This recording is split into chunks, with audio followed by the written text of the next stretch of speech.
Welcome back to this video. In this video, I will show you on how to recover permanently deleted files on Android phone. So let's see.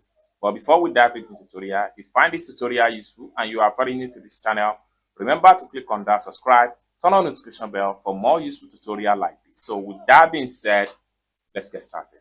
The very first thing you need to do is to head over to your Phone Master. So I'm going to click on my Phone Master right here. So it's take you right here. Next thing you need to do is to go to Storage Clean.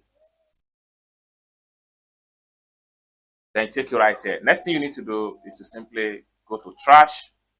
So it's going to take you right here. Next thing you need to do is to simply click on Trash.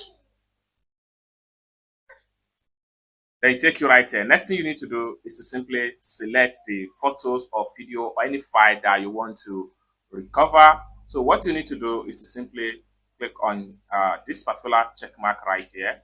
So simply click on that and it selects all. You can simply select as many as possible or just one. So you can select by variation. So I'm going to select all these again and I'm going to simply restore them. And once you select everything you will need to recover, so I'm going to recover this photo also. So I'm going to simply click on here and make sure I recover this photo. So you can scroll down and see as many as possible videos or photos you have deleted so far on your Android phone. Next thing you want to do is to simply click on recover.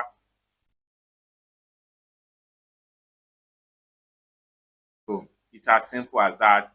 The file has been successfully recovered. You can go back to your file manager on your phone and view all the photos or video that you have permanently deleted on your phone after a successful recovery. It's as simple as that. I hope you really got value for this video. If you find this video useful, give this video a big like and also remember to subscribe to the channel for more useful tutorial like this. Thank you so much for watching and I hope to see you in my next video. Bye for now.